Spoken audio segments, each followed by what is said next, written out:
वैधानिक चेतावनी। अगर आप सत्य सुनने की हिम्मत नहीं रखते तो ये वीडियो आपके लिए नहीं है।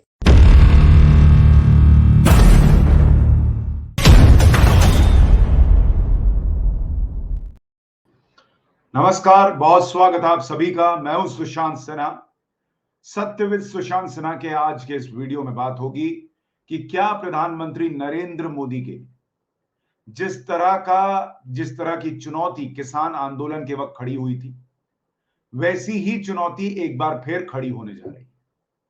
नरेंद्र मोदी देश के विकास के काम में लगे हुए हैं। अमित शाह वहां मणिपुर में जो हिंसा चल रही है उसको कंट्रोल करने में लगे हुए हैं। 2024 के चुनावों की तैयारियों का वक्त चल रहा है। लेकिन इन सब के बीच ऐसा क्या हो रहा है जो नरेंद्र मोदी के लिए किसान आंदोलन जैसा हाल खड़ा कर सकता है? क्या रेसलर्स का, पहलवानों का जो आंदोलन है उस दिशा में जा सकता है? आज इसके बारे में विस्तार से बात करूंगा। लेकिन पहले मैं आपको दिखाना चाहता हूं कि जब मैं बात कर रहा हूं कि नरेंद्र मोदी सरकार क्या कर रही है और कैसे यह आंदोलन कहीं उस दिशा में तो नहीं जा रहा, आज इसके लिए पहले आपको समझना होगा कि मोदी सरकार क्या कर रही है। सबसे पहले तो कल आंकड़े आए और वो आंकड़े देश के लिए इतनी शानदार खबर लेकर आए कि जो फाइनेंशियल ईयर था 2022-23 का, उसमें भारत की विकास दर 7.2% रही है, 7.2%। और जो आखिरी तिमाही थी उसमें भी विकास दर 6.1% रही। अब ये अपने आप में इतनी जबरदस्त खबर है। अमेरिका, जहां राहुल गांधी गए हुए हैं, वो 2% की ग्रोथ रेट से बढ़ रहा है। चाइना 3% पर है।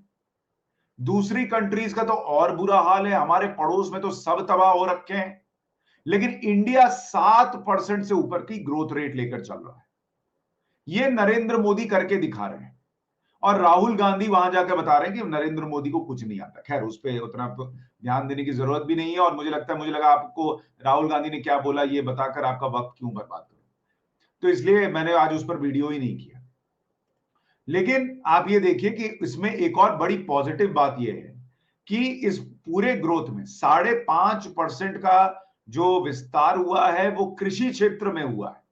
और मैन्युफैक्चरिंग जो है वो नंबर 2 पर है। मैन्युफैक्चरिंग सेक्टर, वहां 4.5% की ग्रोथ रेट है। तो ये अपने आप में सबसे सबसे शानदार खबर है। दूसरी बात, ये रघुराम राजन, राहुल गांधी बैठ के इंटरव्यू करते थे, राहुल गांधी रघुराम राजन का भारत जोड़ो यात्रा के वक्त, और रघुराम राजन ने कहा था India would be lucky to do 5% growth next year. यानी इंडिया बहुत भाग्यशाली होगा अगर भारत ने 5% की दर से ग्रोथ रेट हासिल कर ली।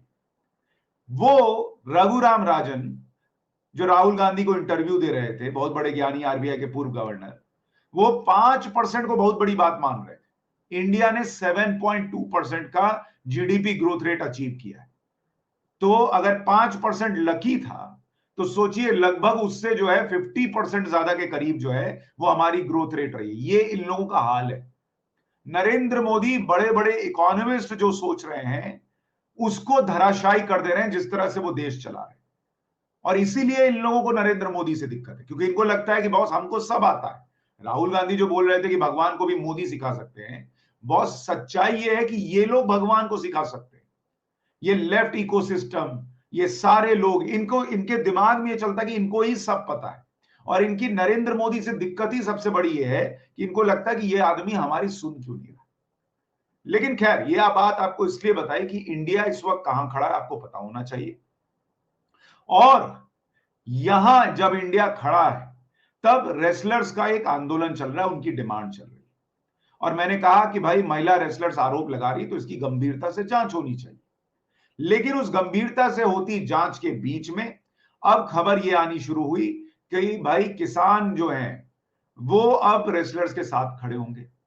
कल मैंने आपको पाठशाला में भी खबर दिखाई थी कि ममता बनर्जी, जिनके राज में बंगाल में इतनी हिंसा हुई, रेप हुए, गैंगरेप हुए, अभी भी आरोप लगता है कि पॉलिटिकल मर्डर सबसे ज्यादा होता है, वो बताने आई है वी वांट जस्टिस। अरे बंगाल में लोग जो लोग जस्टिस मांग रहे हैं, पहले उनको तो न्याय दे दीजिए दीदी। लेकिन आप देखिए अब कैसे इसको जो है वो बड़ा बनाने का प्रयास हो रहा है। और ये महिलाओं को न्याय दिलाने से ज्यादा, रेसलर्स को न्याय दिलाने से ज्यादा नरेंद्र मोदी के खिलाफ एक माहौल बनाने पर अब ज्यादा केंद्रित होता दिख रहा है, जिस तरह से हाईजैक किया जा रहा है। इतना ही नहीं, अब नरेश टिकैत जो उस दिन मेडल बहाने से रोक कर आए थे, अब वो खाप पंचायतों की आज बैठक कर रहे हैं। रिप्रेजेंटेटिव्स ऑफ खाप्स और clan based groups from outfits in Uttar Pradesh, Haryana, Punjab, Rajasthan and Delhi, ये मुजफ्फरनगर में ये इन इलाकों के जो खाप हैं वो एक बैठक कर रहे हैं और वो ये चर्चा कर रहे हैं कि कैसे जो है हमें इन रेसलर्स का साथ देना है। The wrestlers took an emotional decision on Tuesday to immerse their medals, and it was our duty to stop them. The Khaps will meet on Thursday to discuss the future of protest. The struggle will still be led by the wrestlers, and all Khaps and farmer unions will support them to the head. यानी नरेश टिकैत, राकेश टिकैत के भाई, हरियाणा, उत्तर पश्चिमी उत्तर प्रदेश के कुछ खाप, अब ये लोग पहलवानों के समर्थन में आने की बात कर रहे हैं। ममता बनर्जी आ चुकी, अरविंद केजरीवाल इसमें साथ देने की बात कर चुके, राहुल गांधी, प्रियंका वाड्रा साथ देने की बात कर चुके। लेकिन धीरे धीरे ये मामला जो है अब उसी दिशा में जाता दिख रहा है जिस दिशा में किसान आंदोलन गया। मेरी आपत्ति सिर्फ इतनी है, मैं भी ये चाहता हूं कि इस मामले का सच सामने आना चाहिए। बृजभूषण शरण सिंह के खिलाफ सबूत मिलते ही कठोरतम कार्रवाई होनी चाहिए। लेकिन जिस वक्त जांच चल रही है, जिस वक्त एफआईआर के बाद पुलिस जांच कर रही है, उस वक्त इस तरह का माहौल बनाना, पहलवानों का इस्तेमाल करना, उस आंदोलन का इस्तेमाल करना, उसमें खाप पंचायत, नरेश टिकैत, राकेश टिकैत, दूसरे पॉलिटिकल पार्टीज का शामिल होना, यह पूरा संकेत दे रहा है कि भाई अब इस मामले को किसान आंदोलन की तर्ज पर खड़ा करने का प्रयास हो रहा है। लेकिन मैं इसमें एक चीज और जोड़ना चाहता हूं, सबसे बड़ा खतरा अभी और है, और वो बड़ा खतरा क्या है वो बताने से पहले आपको एक बयान सुनाना चाहता हूं जो कल बृजभूषण शरण सिंह का है। एक बार इसको सुनिए, फिर आगे की बात बताता हूं। कब हुआ, कहां हुआ, किसके साथ हुआ? और मैंने एक बात ये भी कहा था, अगर एक भी आरोप मेरे ऊपर साबित हो जाएगा तो बृजभूषण सिंह स्वयं फांसी पर लटक जाएंगे, किसी को कहना नहीं। आज भी मैं उसी बात पर कायम हूं। 4 महीने हो गए, 4 महीने हो गए मुझे फांसी चाहते हैं, सरकार मुझे फांसी नहीं दे रही है, तो अपना मेडल लेकर के गंगा में बहाने जा रहे हैं।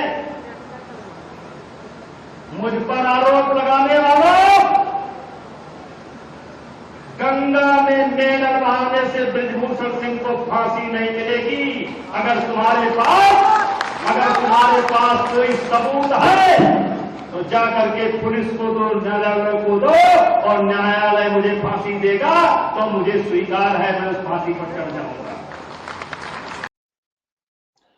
अब ये बृजभूषण शरण सिंह जो है ये ताल ठोक कर कह रहे हैं कि 4 महीने हो गए, कोई सबूत ये लोग नहीं दे पाए, और अगर सबूत है तो न्यायालय में दो, मुझे फांसी दे दे न्यायालय और मैं फांसी पर चढ़ने को तैयार। ये आदमी का अलग कॉन्फिडेंस है, पहलवान रेसलर्स का अपना कॉन्फिडेंस है कि भाई इन्होंने हमारे साथ अन्याय किया है। ऐसे में एक बड़ा खतरा यह है कि जिस तरह से अब खबरें आ रही हैं कि भाई मेगा फार्मर जो है वो रैली हो जाएगी, वो मिलने जा रहे हैं, #MeToo वाला प्रोटेस्ट ये शुरू होने जा रहा है, जैसा कि पहले एक बार हो चुका है जिसमें कई सेलिब्रिटीज, फिल्म स्टार्स वगैरह फंस गए थे। तो #MeToo कैंपेन शुरू होने जा रहा है। मेरा प्रश्न इतना है कि कल को अगर कहिए कि इस मामले में पुलिस को जांच में 1% कह रहा हूं ऐसे सबूत नहीं मिले जिससे बृजभूषण शरण सिंह को कड़ी सजा दिलवाई जा सके या उनके खिलाफ दोष साबित होता, फिर क्या होगा? मैं ये प्रश्न पूछ रहा हूं।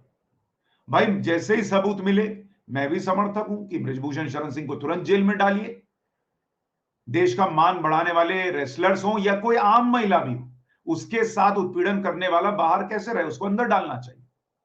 लेकिन मेरा प्रश्न यह है कि अगर, जैसा कल सोर्सेज के हवाले से खबर चली कि दिल्ली पुलिस को अभी तक हो सकता है जांच में कुछ नहीं मिल रहा है, हालांकि पुलिस ने कहा कि अभी जांच चल रही है, थोड़ा धैर्य रखिए, अगर वो बात सही साबित हो गई तब क्या होगा?